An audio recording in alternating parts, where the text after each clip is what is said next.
ಸವರ್ಣ ದೀರ್ಘ ಸಂಧಿಗಳು. ಉದಾಹರಣೆ ದೇವಾಲಯ, ಮಹಾತ್ಮ, ದೇವಾಸುರ, ರವೀಂದ್ರ, ಗಿರೀಶ, ಗುರು ಉಪದೇಶ, ವಿದ್ಯಾಭ್ಯಾಸ, ಸಿಂಹಾಸನ. ದೇವಾಲಯ ಪದವಿಭಾಗ ಮಾಡಿದಾಗ ದೇವ ಪ್ಲಸ್ ಆಲಯ. ವಾಗೆ ಆಸನ ಸೇರಿದೆ, ಆಗೆ ಆನೆ ಇದೆ. ಎರಡನೇ ಸಂಧಿಕಾರ್ಯ ಮಾಡಿದಾಗ ಆ ಪರವಾಗಿ ಆ ಸೇರಿದೆ. ವಾ ಇದ್ದಿದ್ದು ವಾ ಆಗಿದೆ. ಇದು ಶ್ರವಣ ದೀರ್ಘ ಸಂಧಿ. ಗುಡ್. ಮಹಾತ್ಮ, ಮಹಾ ಪ್ಲಸ್ ಆತ್ಮ, ಮಹಾತ್ಮ. ಮಹಾ ಹಾದಿಂದ ಆ ಸ್ವರ ಸೇರಿದೆ, ಆದಿಂದ ಆನೆ ಇದೆ. ಎರಡೂ ಸೇರಿ ಸಂಧಿ ಕಾರ್ಯ ನಡೆದಾಗ ಮಹಾತ್ಮ.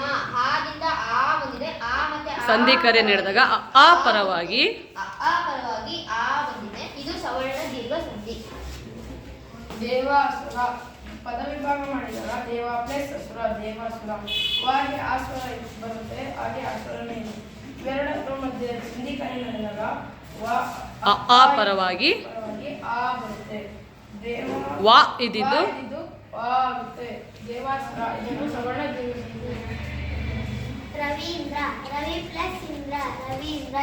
ವಿಗೆ ಈ ಸ್ವರ ಸೇರಿದೆ, ಈಗೆ ಈ ಸ್ವರ ಸೇರಿದೆ, ವಿಗೆ ಈ ಸ್ವರ ಸೇರಿದೆ. ಸಂಧಿ ಕಾರ್ಯ ನಡೆದಾಗ ಈ ಪರವಾಗಿ ಸಂಧಿ ಕಾರ್ಯ ನಡೆದಾಗ ಈ ಪರವಾಗಿ ಈ ಬಂದಿದೆ.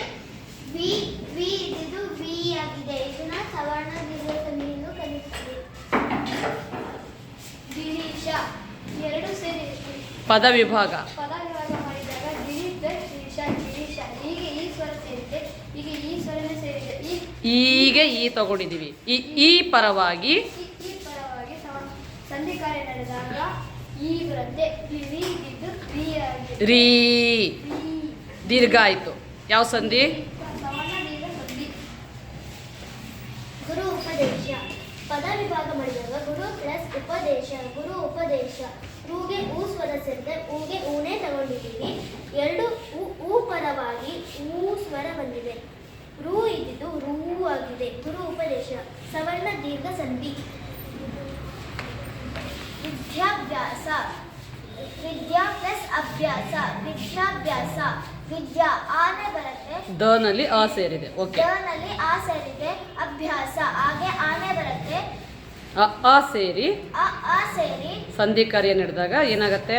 ಸಂಧಿ ಕಾರ್ಯ ನಡೆದಾಗ ಆ ಬರುತ್ತೆ. ದ್ಯ ಇದ್ದಿದ್ದು ದ್ಯಾ ಇದ್ದಿದ್ದು ದ್ಯಾ ಆಗುತ್ತೆ. ವಿದ್ಯಾಭ್ಯಾಸ ಸವರ್ಣ ದೀರ್ಘ ಸಂಧಿ. ರೈಟ್. ಸಿಂಹಾಸನ, ಸಿಂಹ ಪ್ಲಸ್ ಆಸನ, ಸಿಂಹಾಸನ. ಹಾಗೆ ಆ ಬಂದಿದೆ, ಹಾಗೆ ಆನೆ ಇದೆ.